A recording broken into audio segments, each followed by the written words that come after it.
Good. So I'd like to open lying down in the first position so I don't chatter on and we just sit here doing nothing. So a couple of ways that we can accomplish this first thing for support and bolstering is that if you do happen to have one of our small bolsters, and if you don't still have this collection of bolsters, the small and the large, just again, you could go to the website and there's just information on how to obtain them. Very easy, it's a few clicks. So if you do have the small bolster, then I've just folded up a blanket for a little extra height. You could use the small bolster on its own, or you could put it up onto a blanket. We're gonna work right into the mid-spine for a good period of time.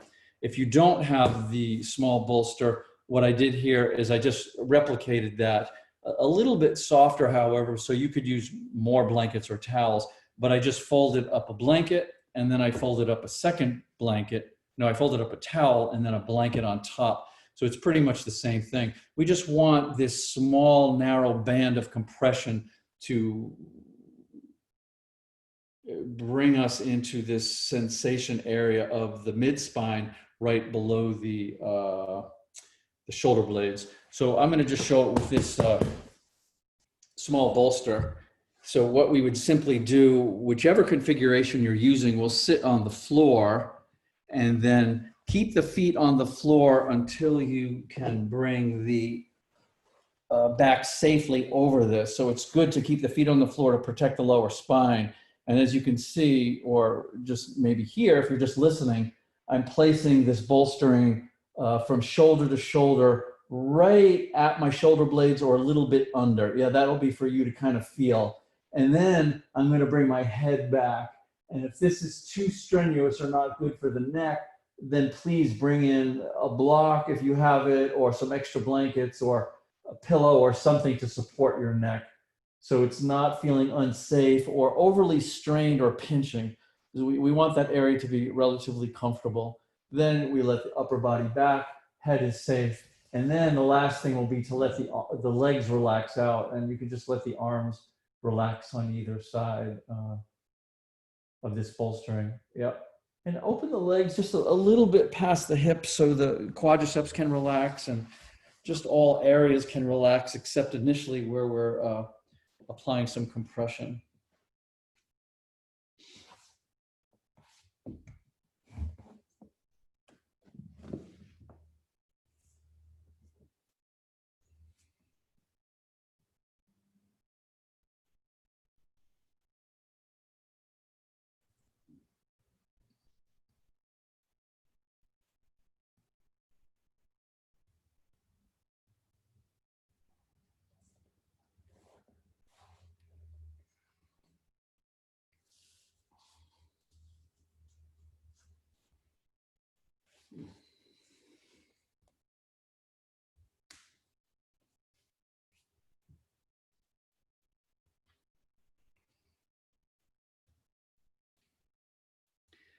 So in the spirit of opening, I'd like to open by sharing a secret with you.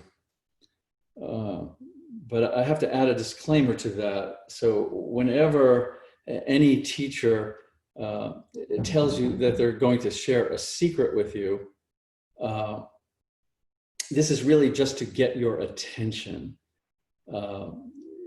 From the cells in your body to the stars and the planets in the universe and the galaxy, there are no secrets. So to say I want to share a secret with you is just to get your attention. And the secret is that you cannot make a mistake. So as we, move through our life and we have certain successes and certain challenges, if we feel like something is regrettable or something is a mistake, but then we learn from it, then this is just the way that the universe, that life itself is trying to teach us something. So we can add regret and we can add guilt and we can add anything we want onto our actions and the way that we perceive how consequences have arisen from our actions. But fundamentally, and we can check this out in our bones, that we cannot make a mistake. So I just like to open with that and let that sort of permeate and saturate and just sort of hang around and see how we feel about that.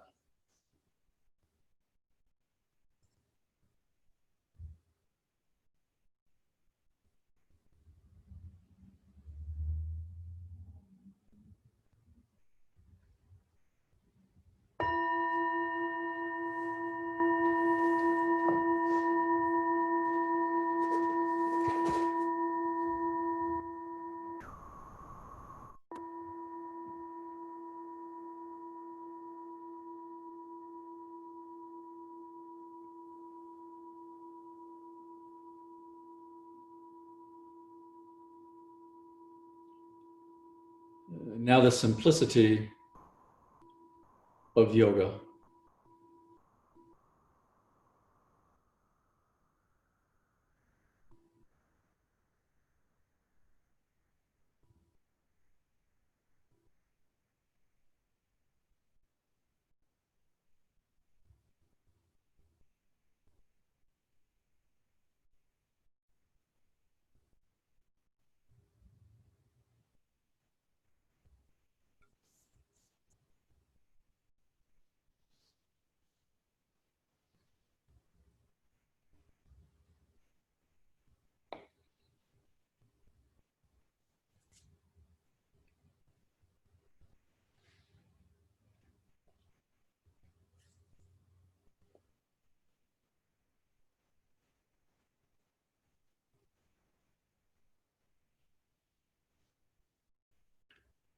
So ever so gently, let's begin to let the breath become a little bit more um, active or conscious or present.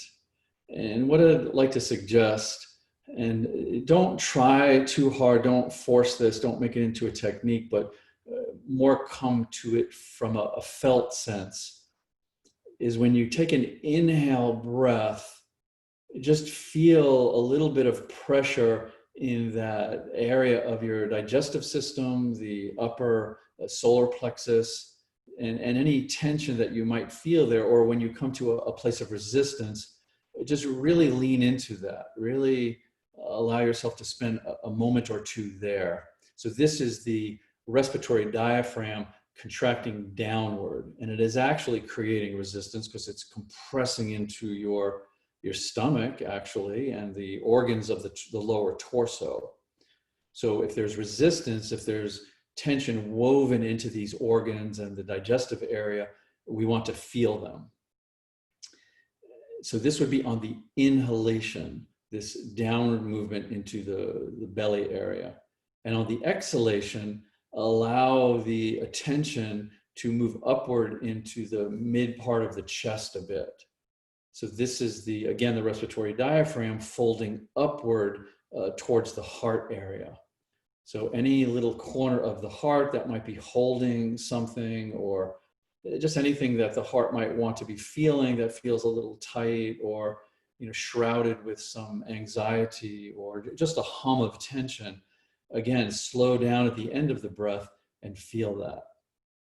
And just do this at your own pace. Again, not as technique, not as something to count or keep track of, but we're just letting the breath blend into this position of the body with the rib cage open and the respiratory diaphragm having a little bit more freedom and a little bit more of our focus. So gentle inhale, feeling the energies downward a bit. Gentle exhale, feeling the energies upward a bit, and allowing yourself the luxury of staying with the transitions just to notice what you're feeling. And this can be very, very subtle, because these tensions that I'm talking about are not necessarily, anatomical. They can just be woven into the sort of the anxiety of the nervous system in general. That certainly affects the heart area, the pericardium, and like I said, the organs of the torso.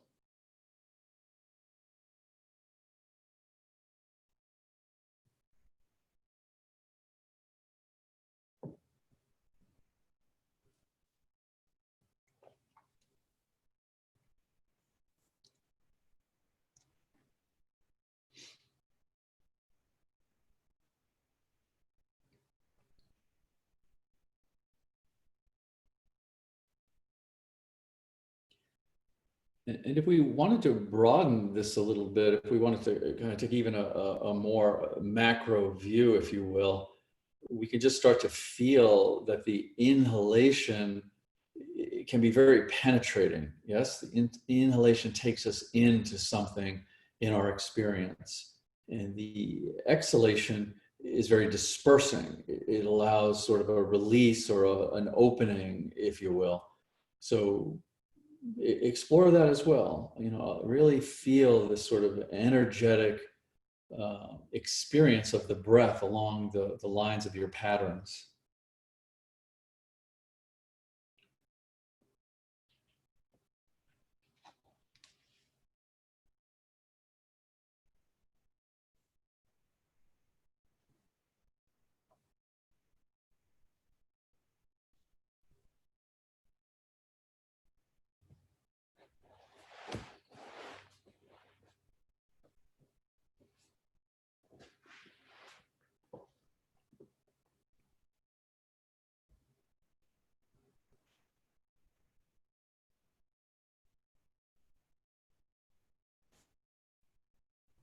And ultimately, really what we're doing here, and this is the sensitivity of the yoga, and this is why we, you know, really never have a theme or an agenda or a goal with our yoga, because we're simply moving into these energetic areas, these patterns. So, you know, ultimately, we just want to tune into the internal energetic patterns of the breath. Let me say that again. Tuning in to your internal energetic patterns of the breath. And this allows us to start to weave the energies of the mind and the body together.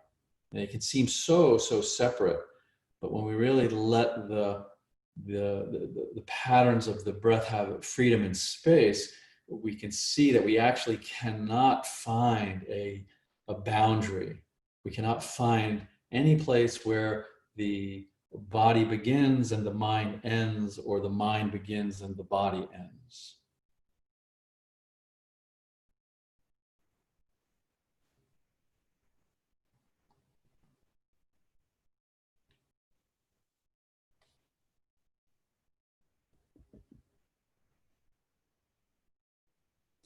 And this is so, you know, really beautiful, and it has such a natural depth to it, because then we don't need to do anything with the mind. We don't need to judge the mind or shun the mind.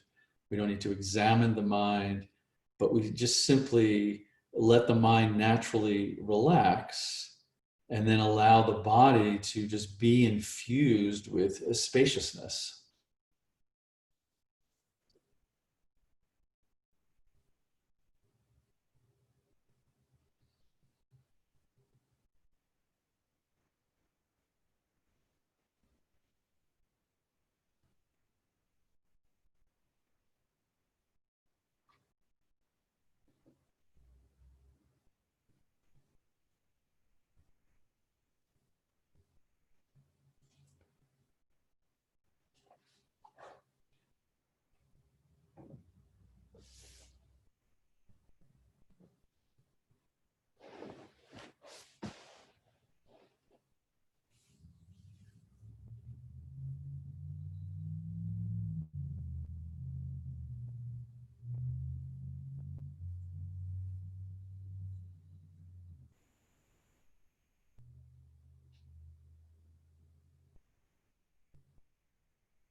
One of the reasons that I bring this little secret to our attention, that we cannot make mistakes, is I've been really working with it. I've been doing some interesting kind of internal house cleaning, in sort of going back into just experiences, just the sort of the mental imagery of the past. It's sort of the mental imagery, the mental memory, but also my biological memory with the help of the yoga, and seeing that every moment when I made a left instead of a right, when I took an extra 2 minutes here, and every moment uh, has been guiding and has been allowing us to come to the lucidity and the clarity of this present moment. And just sitting with deep gratitude and appreciation for the intelligence of life itself. And sometimes it takes a while. It takes a close, subtle examination to see that even when we felt like we, created a continuation of circumstances that seemed like they were mistakes and should not have happened, the learning that eventually came out of that, the information and the intelligence of life is always guiding us.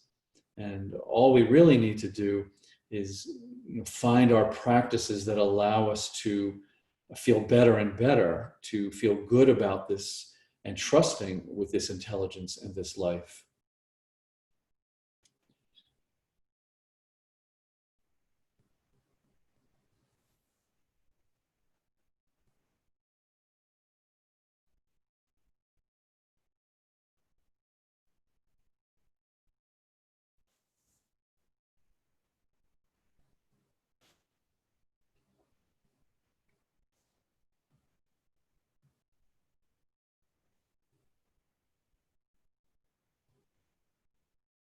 If you like to bring your arms up over your head, sometimes that's just lovely to feel a little bit more expansive in the rib cage. If you'd like to go back to that initial suggestion of breathing, and on the inhale, feeling the belly and the solar plexus, and on the exhale, feeling the center of the chest.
And only hold the arms over the head as long as you feel like you're able to stay present with and explore the texture and the sensation. If you start to struggle a bit or be distracted by this, let them relax. This, even though this practice is very much about learning how to reframe and explore the way we interpret sensation as uncomfortable. Yes, sensation itself is not uncomfortable. We're learning to notice how we do that.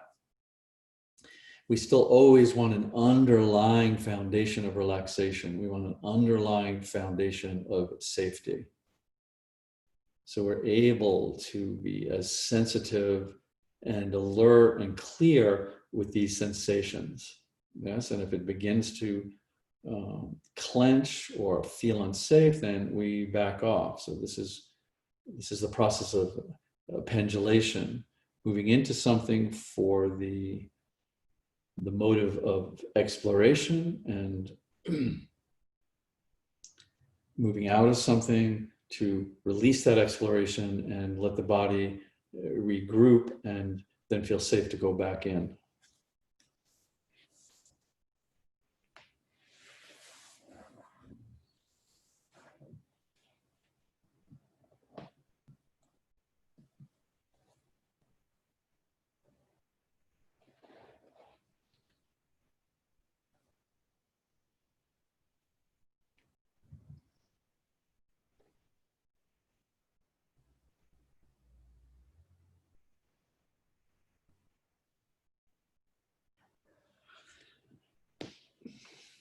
Good. So let's just bend your knees and put the feet flat back on the floor. And just allow the upper body to kind of roll just a bit into the left, right rib cage, just to make sure you're good to come off of this. So this is because of the length of time and the muscular tension of the thoracic area of the spine. This can be kind of tricky area to come out of. So just move very slowly. And then when you're able to roll off of this, you can roll off of this and come on your side, bring your knees up if you like, lie flat, come into a child's position, whatever feels most releasing and integrative after this long compression into the mid-back.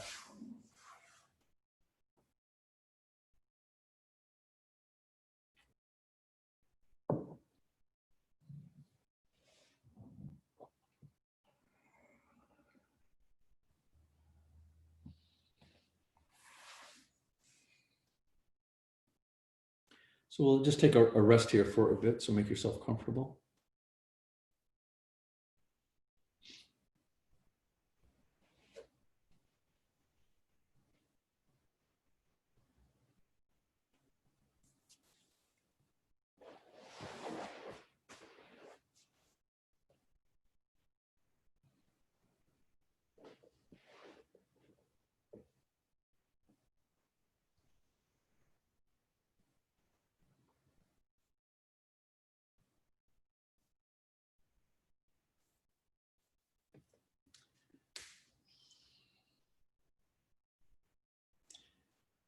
And in a way, really, the pace of this practice is meant to allow us a very different kind of reframing for the body. Very often when we're doing consciousness work around the body or any sort of body work modality, there's typically the idea that we just want to change something. We want it to feel better. We want to release something. And so it can be a little tricky sometimes when we come in and out of these poses and the body still feels a little contracted and tight, and to understand what's happening. But it's similar to, those of you that are meditators. When you first start meditating, you just have this idea that, I'm just going to, settle into this calm, peaceful place and blissful and samadhis all the time, and everything will be wonderful. And then what we see is things bubble up and not as comfortable as we originally thought. Well, the same thing with working with the body at this pace, that when we really can stay with things, when we can really not wiggle and get distracted and move away from and apply all our strategies to the body, these old tensions can start to bubble up. This undetected tension can start to come to the surface, to be revealed, and then we can start to work with it. We can start to work with what was that. These emotional places that we have in our life, these feelings don't just go away, they get buried. They get buried. So we get to see that what I'm feeling in my body at what I would call the level of the physical is a deep blending of the psychological and the emotional. So we want these old tensions to bubble up. And then we use this slow meditative way of compressing into them to explore them. And like I was saying earlier, that the sensations themselves have a certain neutrality to them. And certainly then we have maybe older historical conditioning and programming that got woven in that wants to bubble up. So it maybe is more emotional and physical, but also in the present, we have the capacity to then overlay a sensation with what we think it is. So we want to give these sensations as much freedom as possible. We want to trust the somatic intelligence of the body to reveal something. So moving slowly, going deeper allows us to get into this intelligent fabric of the body that ultimately will guide us. And that's one of the reasons we spend so much time. Other reasons, anatomical reasons, we spend a lot of time. But at a psycho-emotional level, that's one of the reasons, because stuff starts to come up and we want to move away from it. We want to get distracted by it. We want to do whatever. Yeah, so come on up, please, and let us sit with the legs open. And I'm going to just invite for a nice wide straddle. So whatever that is for you. I've been typically coming to a wide straddle and then bringing it in maybe 20 degrees or so, but if you can stay wide and see how this feels, so obviously the hips will be a little tighter here, but if that's okay with you, you can always use the support of your blankets or your bolster or your pillows when you're coming forward. But please, or you could just come to your forearms or whatever is supportive. But I would like you to set this up in a way that the tension will soften and not so much increase, so we can stay here for a long time. Yeah. So a little bit longer than usual we'll be here. So if you go too deep too quickly, then everything tightens up, the fascia pulls into the muscle has no place to go, and we want to come out, within a minute or so.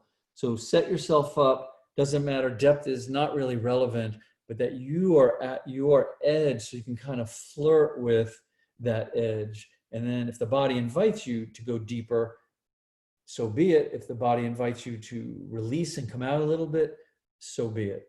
So let's set this up, legs out, body forward, nice and supportive, and we'll just get kind of juicy with it.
And then if we are truly going to, move out of this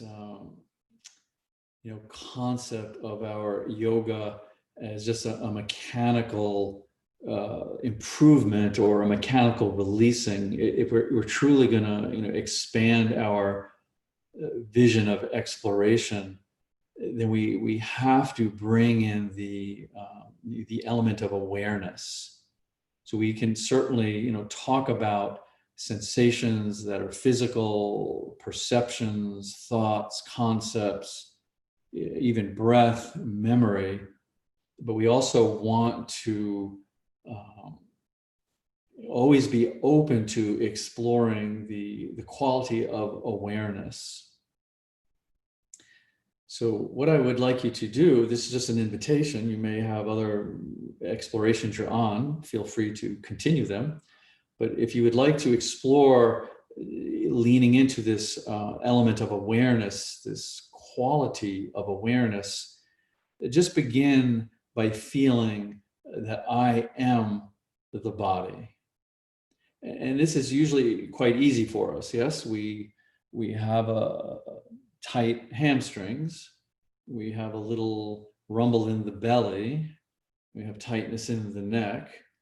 Very easy to identify with. I am the body. So just for a moment, just sort of scan through that and just bring that sensibility that I am the body.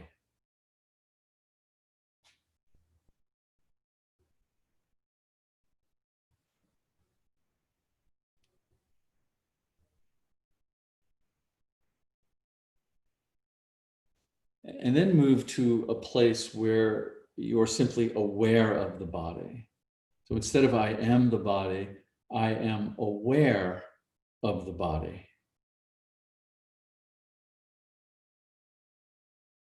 And then whatever it is, then if it's the little injury in the knee, it's the little rumbling in the belly, that closedness in the heart, whatever that is, then you're just simply now aware of that. You are no longer that. I am aware of the body.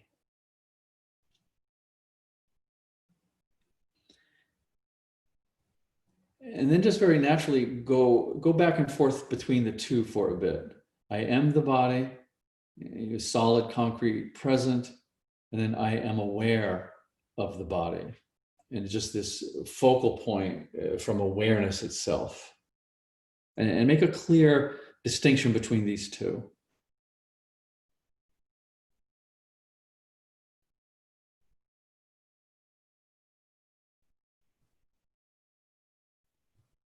And then once you have a clear distinction between these two, between this solid identification with the body and this quality of awareness of the body, and it could be aware of the breath, aware of the thoughts, aware of the environment, your perceptions, then see if you can just remain with that which is aware of the body. And just let these sensations come and go, these thoughts come and go, these emotions come and go. So once you've made the clear distinction, see if you can remain for a bit with that which is aware, that awareness.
And one of the ways to explore this and really over time deepen it is to also notice that whatever it is you are aware of changes, does not stay with you. It's not even possible. And not that we would even try, but this is something that we want to cultivate. We want to cultivate the emotional sense that we're feeling into how it blends naturally to our thinking sense and blends into our physical sensations. But the awareness of this doesn't change. And this is the distinction that we're making.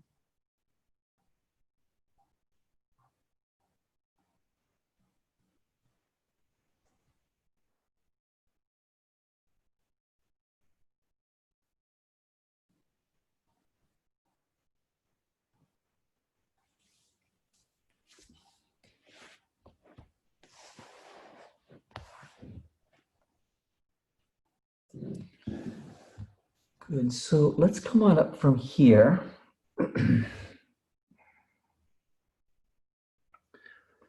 And we'll keep coming forward here, even though I know this seems like just an extraordinary amount of time, but that's a good thing.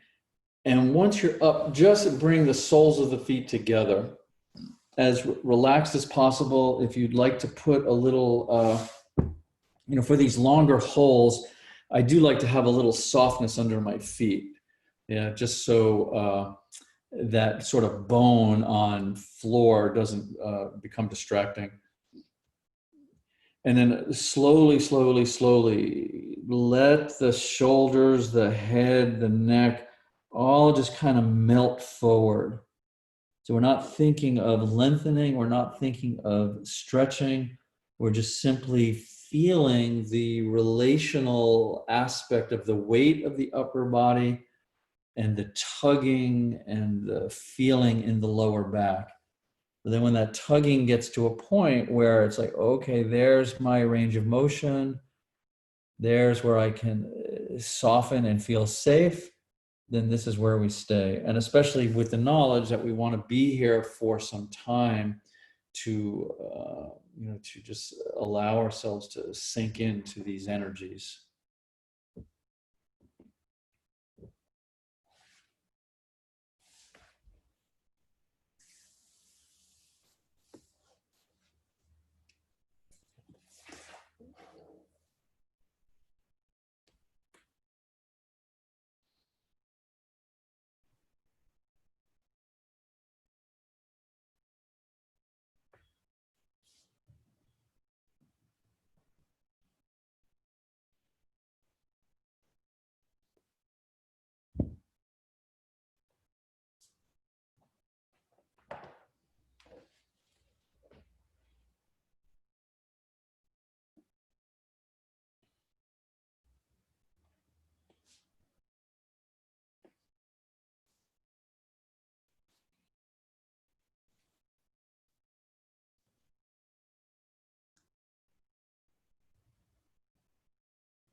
So any sensation, any tension that you're experiencing, it's bubbling up. Try not to disturb it.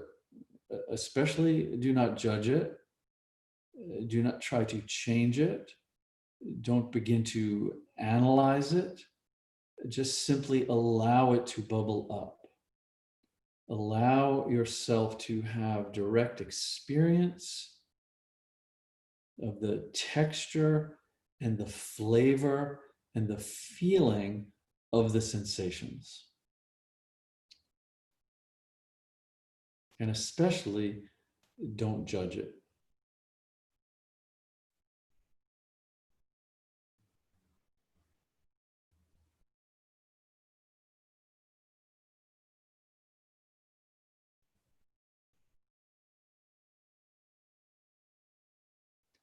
As a matter of fact, let these sensations of your body begin to expand into your surrounding space.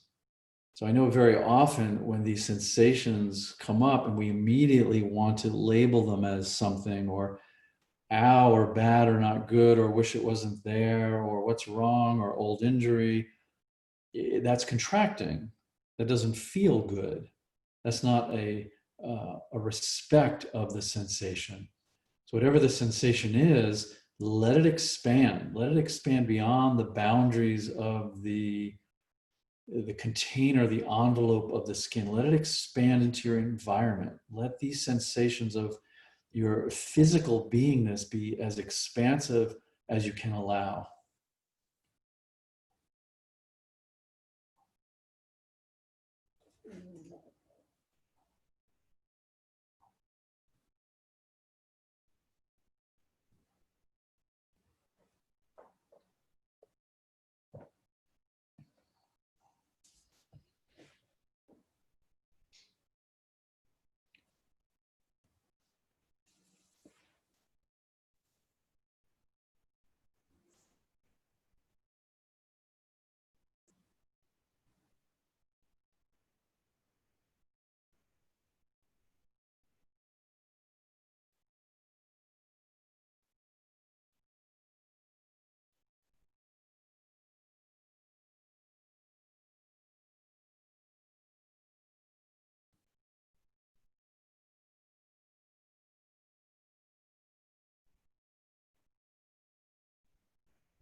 And then the listening, really and truly becomes a listening of, I do not know.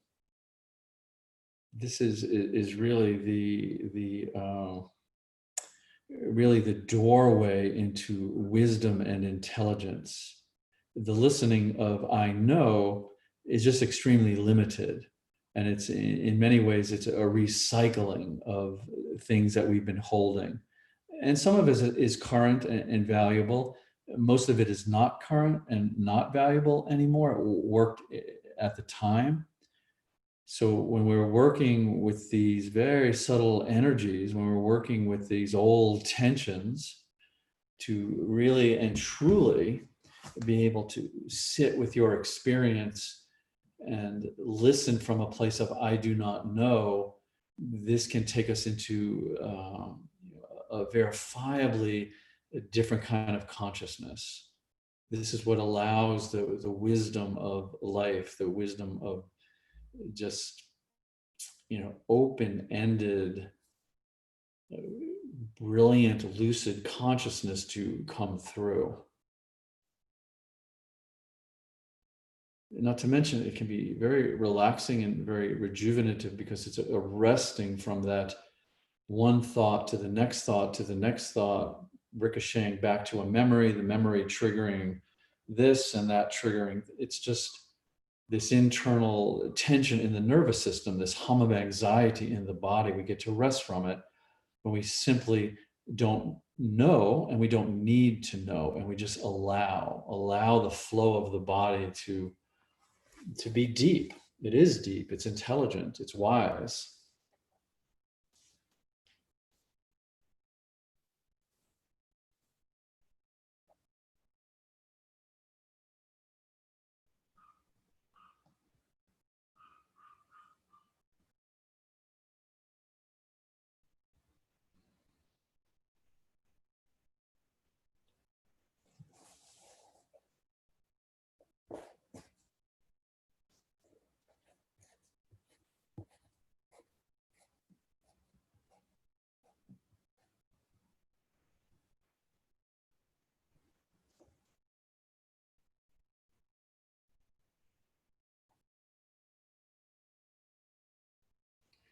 It's so wise, in fact, that you cannot make a mistake. It's so wise that anything we have, misinterpreted as a mistake is in reality a gift and a teaching. And the maturing is just being able to trust that. The maturing is to see that what I misinterpreted as a mistake, what I superimposed guilt on top of and judgment, when I start to open that shell of guilt and judgment, was really a teaching. And then once we get the teaching, we get to relax and we get to see and feel and appreciate and breathe in this perfection of this guidance of life itself. And this is truly the teacher within. This is truly that life itself is the teacher.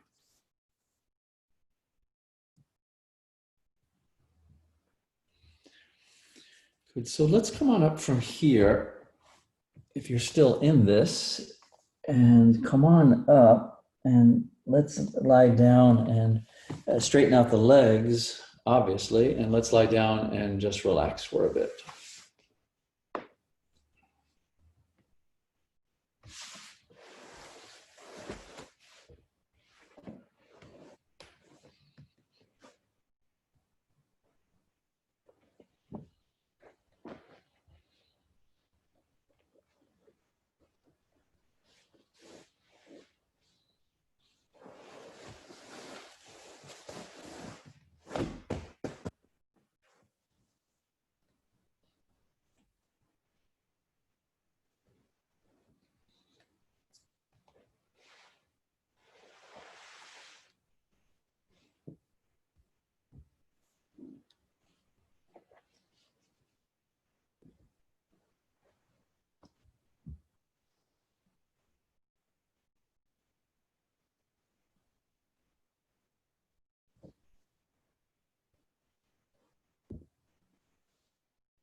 And very gently, the inhalation can penetrate, the exhalation can disperse. And this is for anything. So if it's a ongoing thinking process, if it's an emotional vibration, if it's a physical sensation, we always have the breath to explore it with. This is unlimited. Breath is a catalyst with just unlimited capacity. The inhalation is the yang energy. It penetrates, brings us in closer to the center. The exhalation is the yin energy. It allows everything to pass and relax and disperse.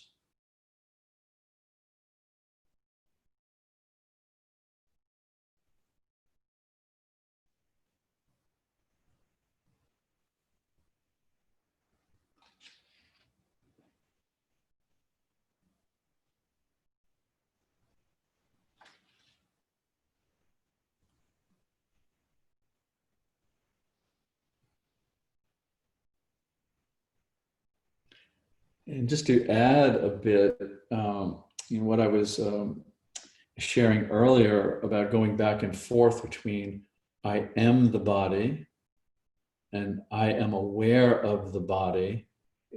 one of the things I was sharing on Sunday was see if you can find where you experience yourself.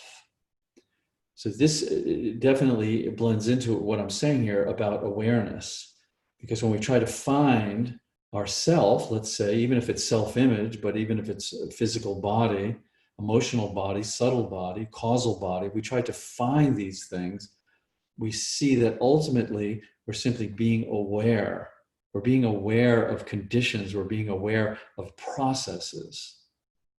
So this is a lovely thing to do in relaxing. Just see, can you find yourself? And we go back and forth between, oh, I'm feeling I am the body, but wait, I'm also aware of the body. And then we can rest in that awareness of the body and see what we can locate.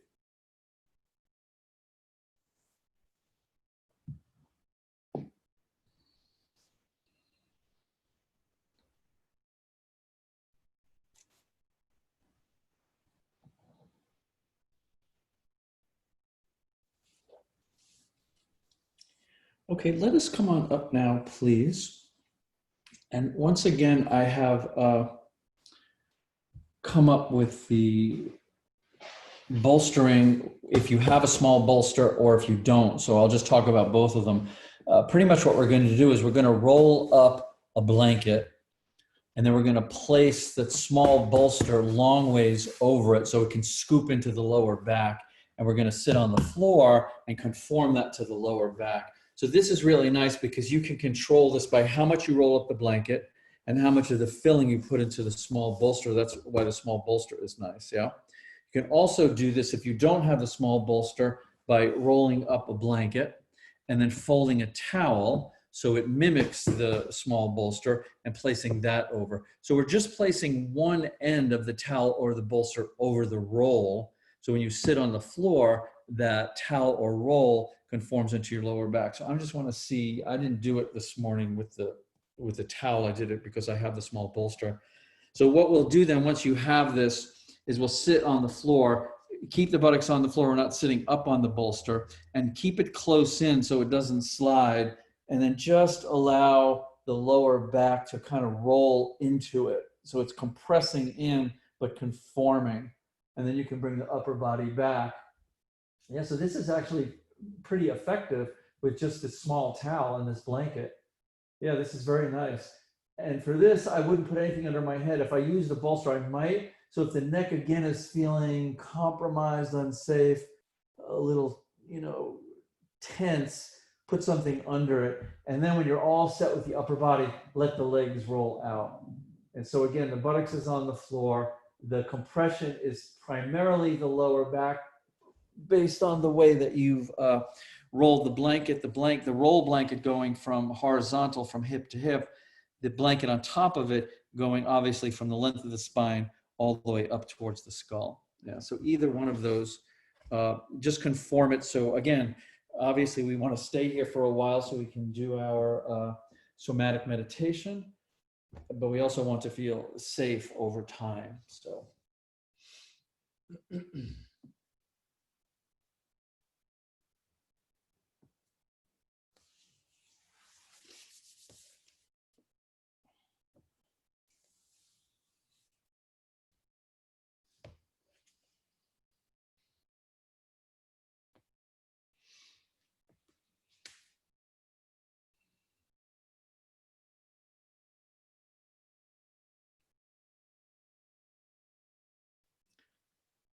And very lovely to,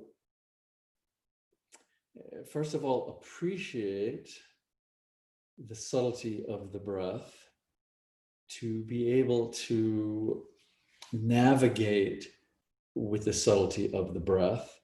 And so then in a position like this, we just bring the inhale in directly into this lumbar area. This is so interesting. So earlier we were using the breath up in the respiratory diaphragm, making these connections and feeling these feelings. But now we can take the breath into this lumbar, this sacral lumbar pelvic area. So, we can do lots of different modalities and chiropractic and massage, yoga poses, asana, but to go this deep and with this much sensitivity with the breath, this is the only way to get into these areas. So let yourself explore that. Let yourself navigate with the subtlety of your breathing. And again, the inhalation, we can feel this. It brings us in. What is this? Curiosity, attention. And the exhalation, it all just, it's like the wind that's pushing up against. We're leaning into the wind, and then we're leaning away from the wind.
And continue to allow your experience of the body in the asana. So we can't separate the body from the asana, obviously, as we're using the body to hold this shape.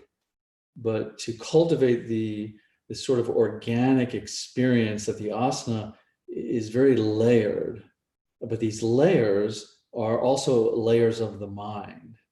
So explore this experience, and it needs to be experiential. Don't just take my word for it, that the layers of the asana are as the layers of the mind. And so we're softening into allowing our direct experience and seeing if we cannot disturb it. Nothing to disturb here, but just allow direct experience to bubble up. Whether we call it tension or body or mind, or it's all good. Just let it keep moving. We want the movement. We want the flow. We want to feel the visceral sense of aliveness.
And again, here, if you would like to bring the arms up over the head, so a little bit different when we were in the mid-spine.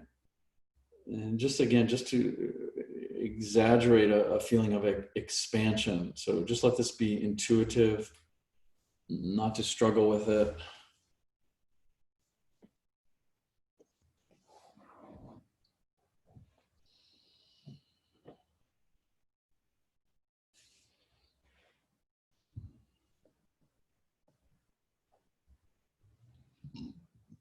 And then you can place your feet on the floor. And again, have whatever movement feels intuitive. One nice thing to do here often is to just elevate up a bit the hips and put them back up onto this, whatever you have for bolstering. So this just releases that lumbar energy, puts it more into the pelvis. So just explore, take your time, no rush, and then we'll take a rest after this, and we'll take a rest.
So I think one of the very valuable things about really coming into a personal study of yoga is coming to this realization. And in a way, it's a maturing. It's just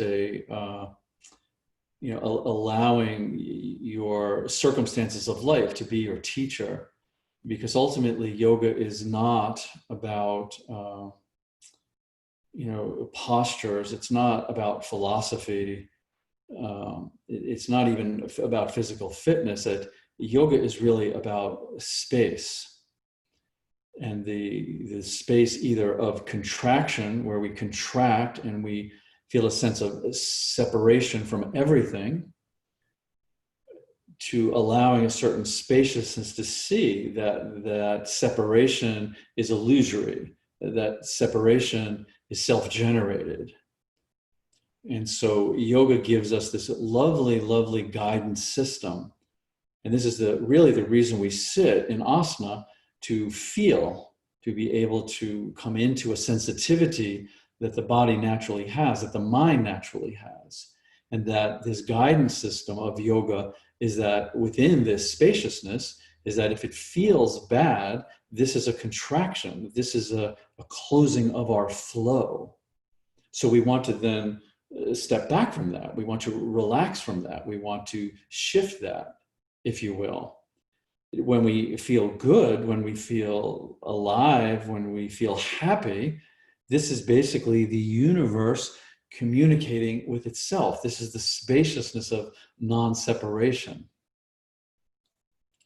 And so we want to be able to play with this. And this is why we have, the formality of the asana to sit with this, to sit with when something contracts and when energy begins to be blocked. This does not feel good. So what do we do? How do we move? How do we breathe? How do we adjust? What is it that we need to be listening to? What is the message here? And then when it feels good, we are in yoga. We are in spaciousness. We are in non-separation. So do not be afraid to shine. Do not be afraid to listen to the messages that your body, your mind, your heart, your perceptions, the world is giving you all the time. And this is how we grow. This is how we, this is how we begin to understand that yoga, life, consciousness, spiritual practice, this is all the same thing. There's no way to separate these out. So, being able to just sit quietly and look at a blade of grass and realize the intelligence and the beauty and the connection of that, just as powerful as having a quote unquote advanced yoga practice.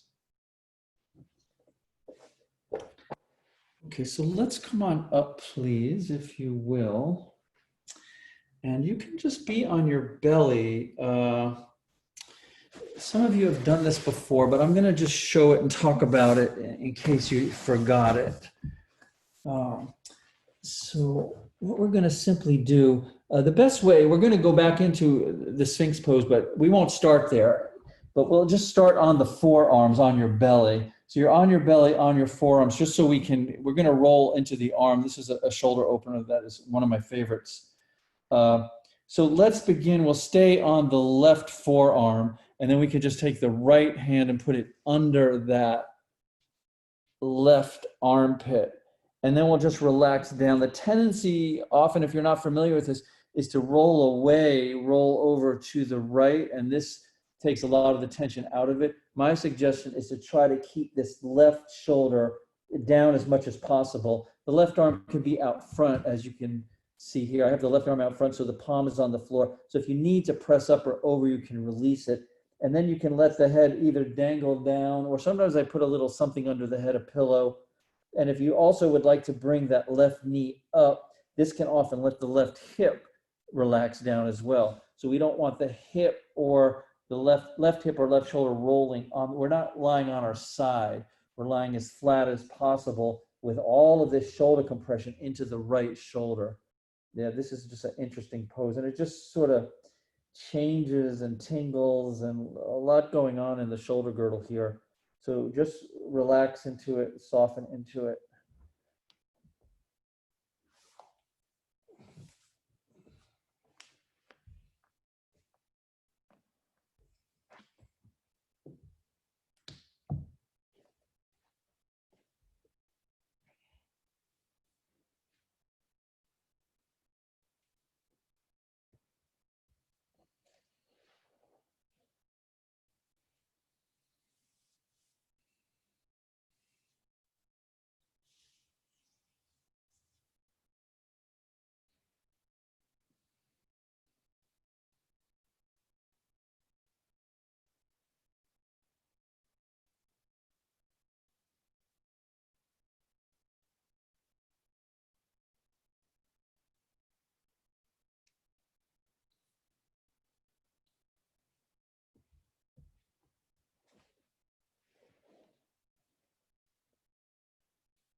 when I talk about awareness, we want to make a very simple but clear distinction.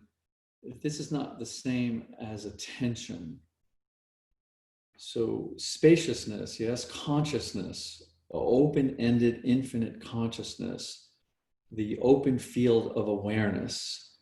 This is what we are, and very easy to verify this because we can ask ourselves or we can ask others, are you aware? Of course, you're aware. Then we have this amazing gift that the attention can then be drawn into. We can then have be attentive of something.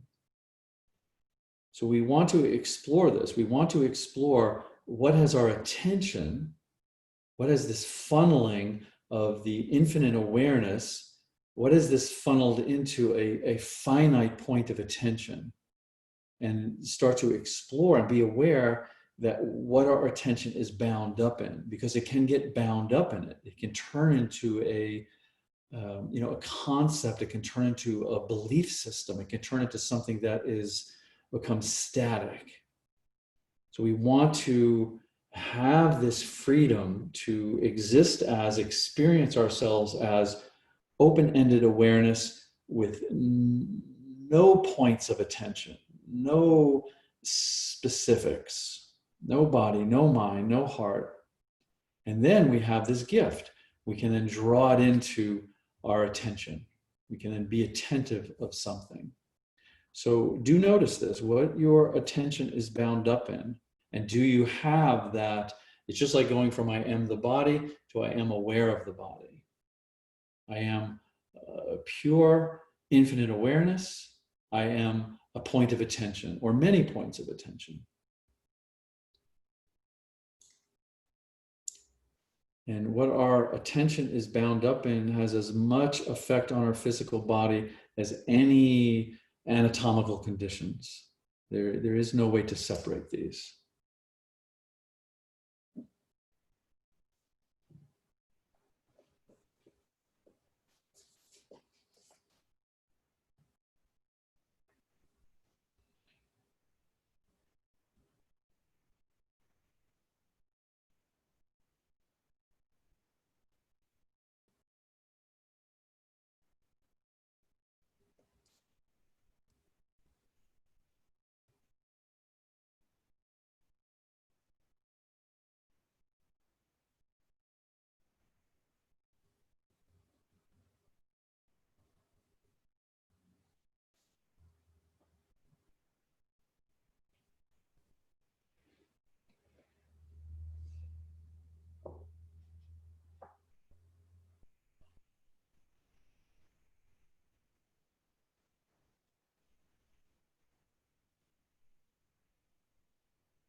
So let's use that left hand to just press up a bit and draw that right arm out from under you. Yeah. And then come back onto the forearms. So basically we're on the forearms with the elbows under the shoulders. Yeah. Just to stay here for a bit. Open the legs a little bit wider than the hips and have a little sway back there. Just sort of feel the pelvis, the sacrum, the lumbar.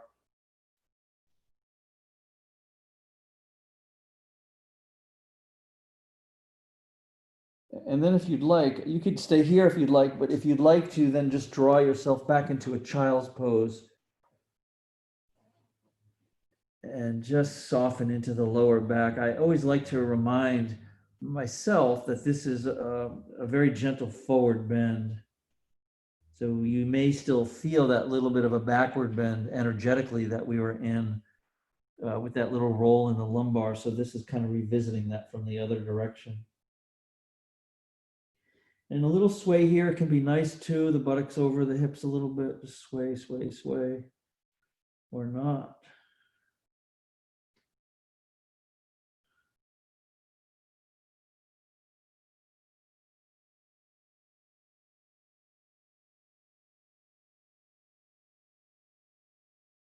Good. And then we can come forward once again. Unless you've stayed in the backward bend, we'll come back to the forearms.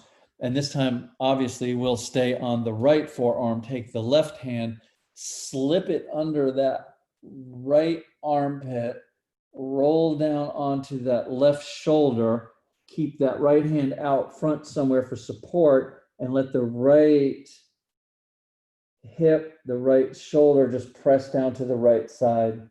And then let the head just, it can dangle, but I usually just like to put something under there if the neck, it depends if your neck has that range of motion. Mine doesn't really, so I usually put a pillow under there. So we're not so much interested in the neck, we're interested in maximum compression into this left shoulder.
And at the level of our, fascial pathways, our nadis, in yoga that we call the nadis, these energetic pathways. So energy, the fascia, doesn't really matter what we call them, But these are the pathways where our vibration expresses frequency.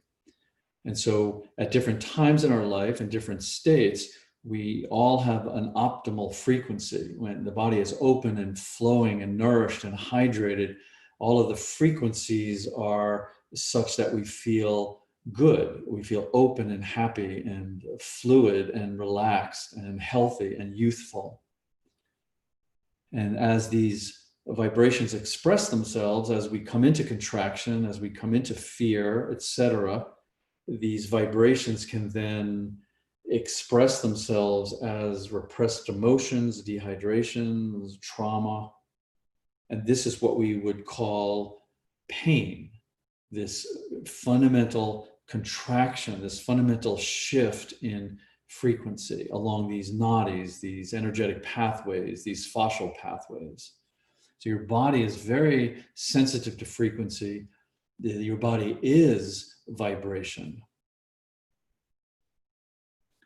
So on an energetic level, this is what we're doing. We're compressing into these, you might say, stuck places. We're compressing into where this frequency has shifted a bit, where our vibration doesn't have the capacity to reverberate clearly through the system. And we contract and we release, we press and we open.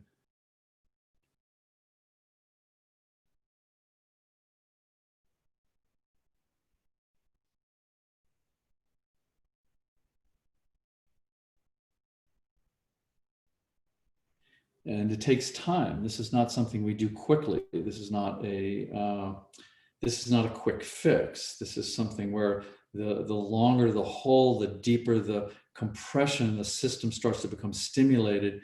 And then when we release, opening, back in and opening. It's the fundamental vibration of life being expressed in the body.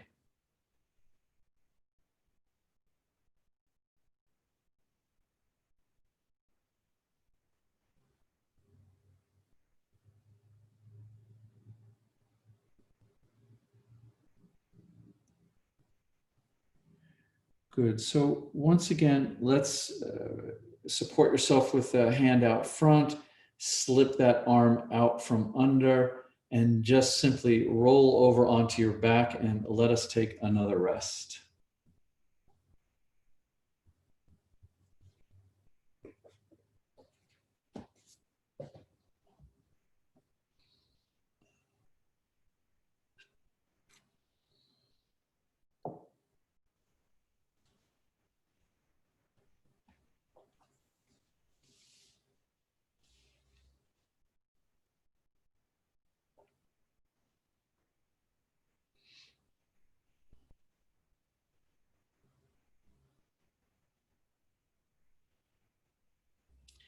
And this is why we study the body physically, but this particular approach is studying at the level of the fascia. And what's so incredibly fascinating about it is that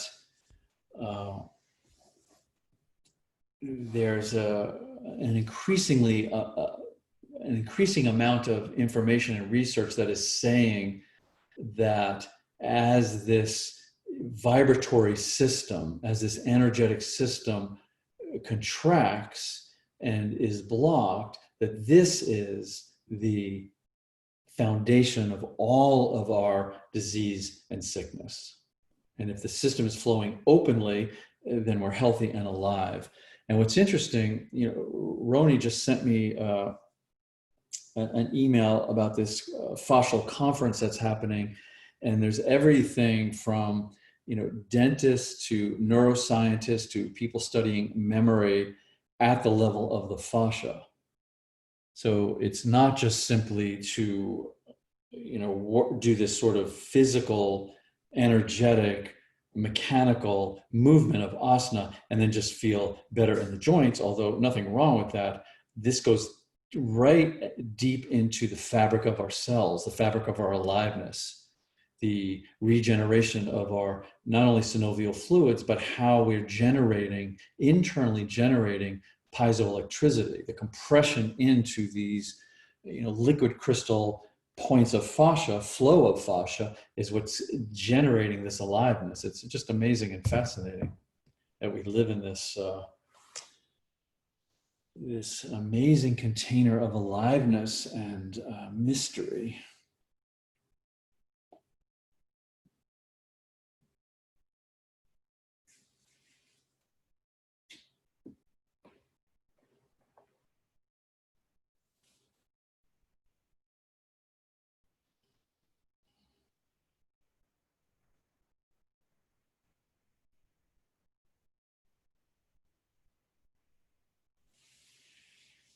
Okay, so let us come on up, please, and let's do that. Start with the half frog. I know this is probably getting to be everybody's favorite pose. Maybe not, but it can be. There's hope for the half frog. So let's start with the left leg out. Yep, just extend the left leg out in front of you. I'm going to shift a little bit, but just to show you the back leg, so you don't have to angle that left leg. Just put it out in front of you, nice and relaxed. And then take that right leg, the back leg, and just open it up in back of you. So the knee is pushing back and the foot is going back. So it's going away really from the left knee very much and opening, but only enough till you get just a tiny bit of tug on that right hip. So when you start to externally rotate too much and it starts to pull and ow, not so good, too tight, bring that in a little bit. Yeah, so we don't need to go into a full split here, but just let that right hip tug. And then in this position, if you're going way over to the left because the hips are torqued, then put some bolstering over on the left side so you can lean on it. You could also put your bolstering on the inside, the right side of the leg, the left leg, and lean down. Or if you're able to come more to your forearms. So not only the torquing of the hips here, yes, I understand. I have some hips myself, but also the back of this extended leg. Yeah, it's going into a different strand of a hamstring muscle that we don't really address so much in a forward fold. So if you're feeling like, whoa, what's happening with my hamstrings? It's this position of torquing this right hip back. So just find a place where the upper body can bring some weight into all of these complexities. And then we'll just relax here for a bit, not too long, but a bit, enough.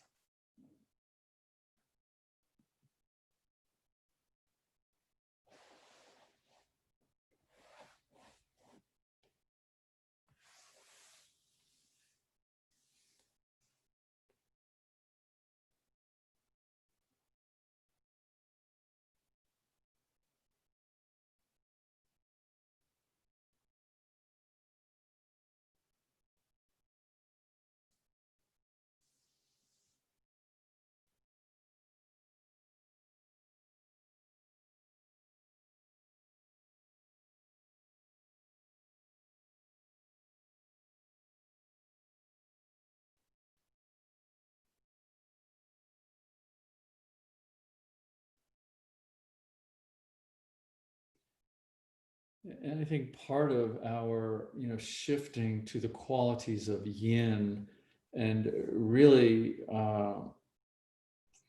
really sitting with these qualities of receptivity and not knowing allows us on an ongoing basis, because I think it's a never-ending exploration to how we can cultivate and open healing processes for ourselves. So this is the beautiful thing about the yin, is that we don't have to fix things. We're not interested in fixing things.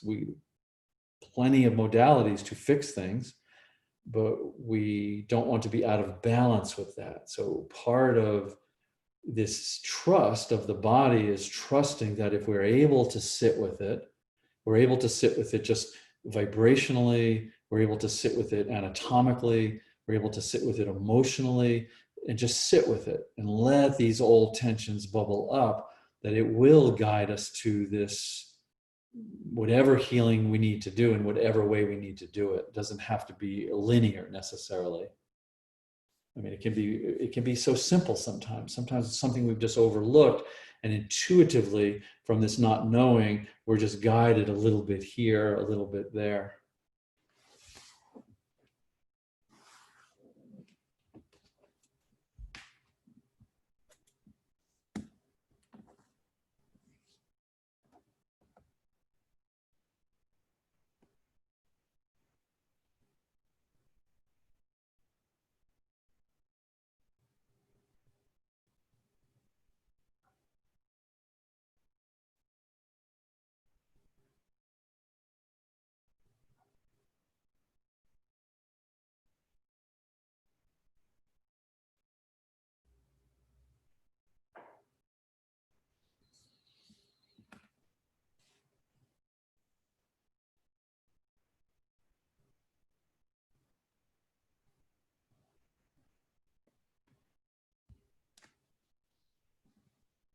Okay, so let's come on up from here and let's just make a little shift.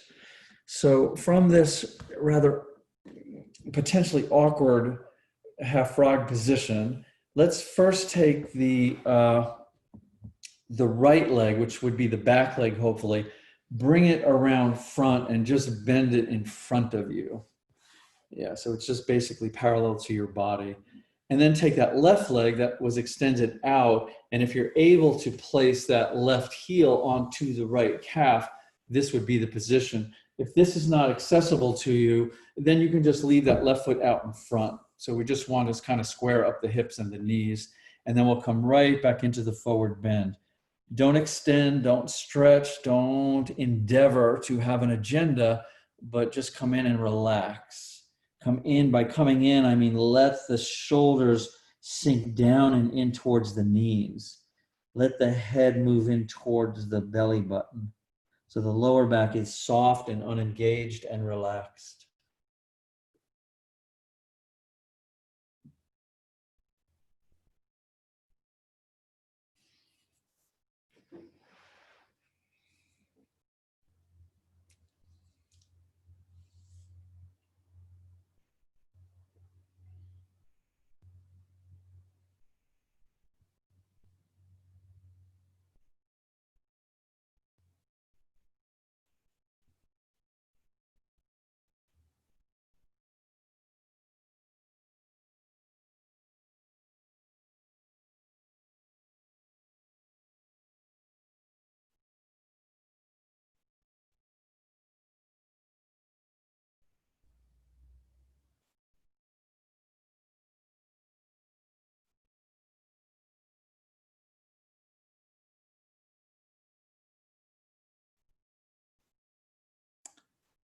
And when I talk about infinite awareness, don't make this simple little mistake of thinking that the mind can find that. The mind can have a concept or an image or even a metaphor of that, because that would be coming into attention.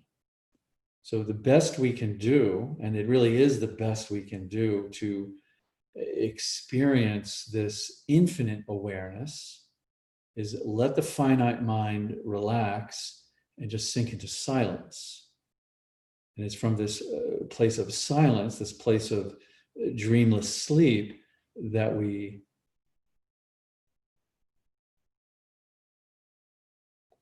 become aware of awareness.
And when we begin to experience that this infinite silence is really and truly the only and the primary teacher, this then opens the doorway to awakening, and we simply are able to walk through it.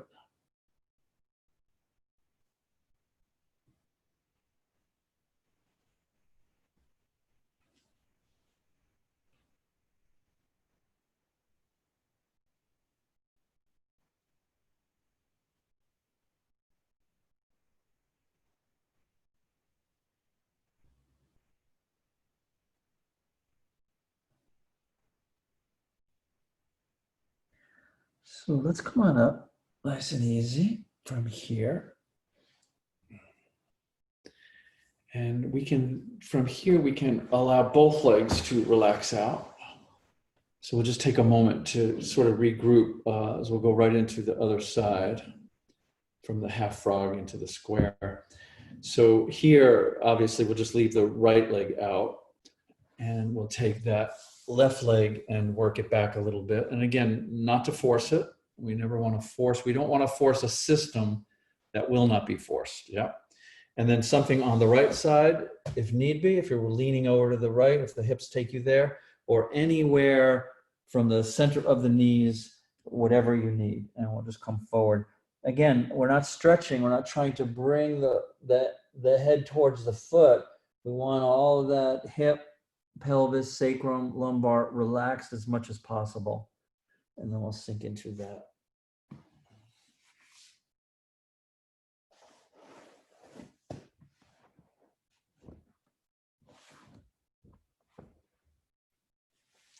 Yeah, of our three primary systems, of the muscular system and the skeletal system and the fascial system, the only one that it is appropriate to, in a safe, controlled way, force obviously would be the muscular system.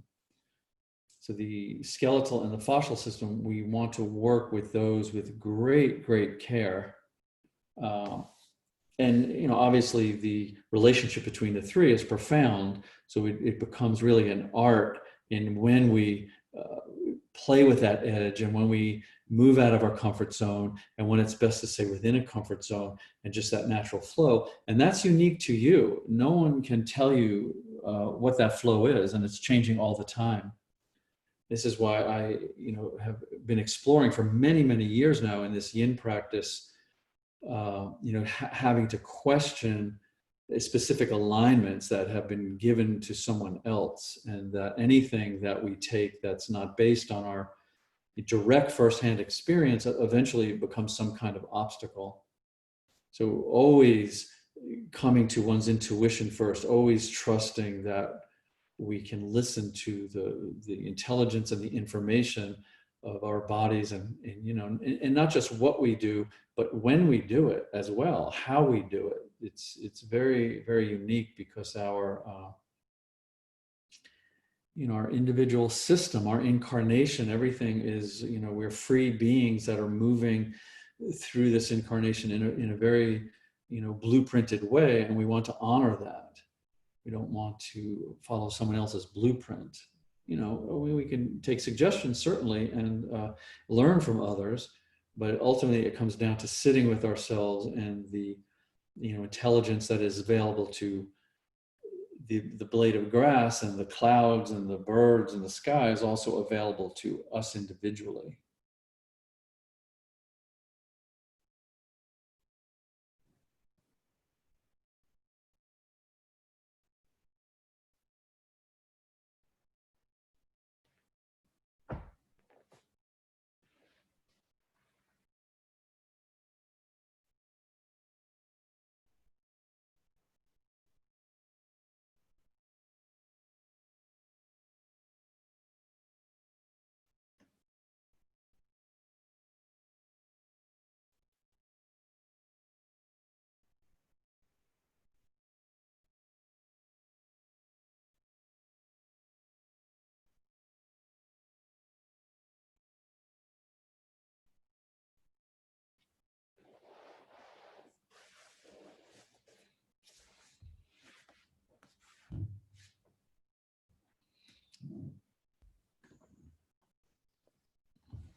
Good. So let us come on up from here, if you will. Come on up. And then we'll just make that same shift. Hopefully you have the right leg extended out. We'll bring that left leg back forward, bring it in towards you. And then the choice would be either to bring that right foot out in front of you on some kind of soft blanket to do an open position of the square, or you could bring that foot up onto that calf. And then we'll come right back into our forward bend.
Soften, relax, breathe,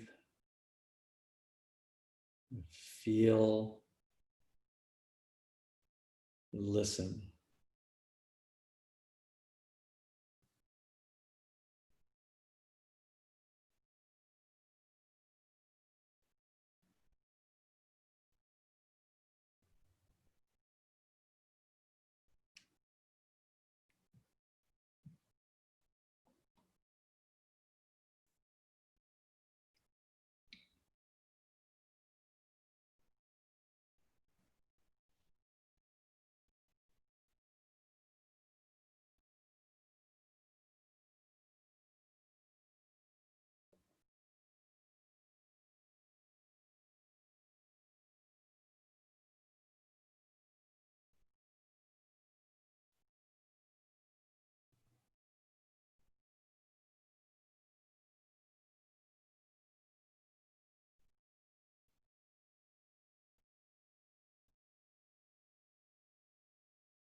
Good. So let's come on up from the forward bend, please. And you can stretch those legs out in front of you.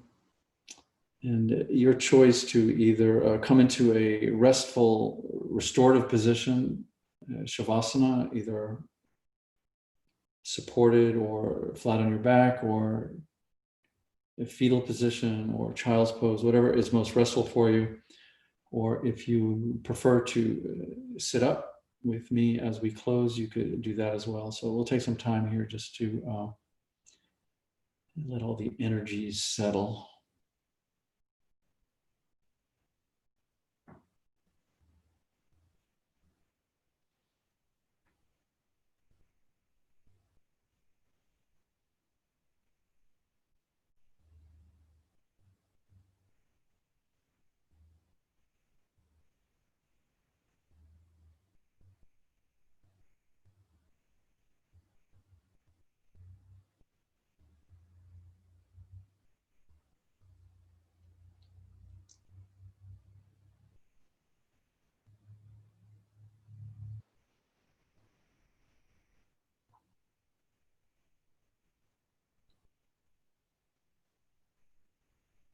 Before me, peaceful. Behind me, peaceful. Under me, peaceful. Over me, peaceful. All around me, peaceful.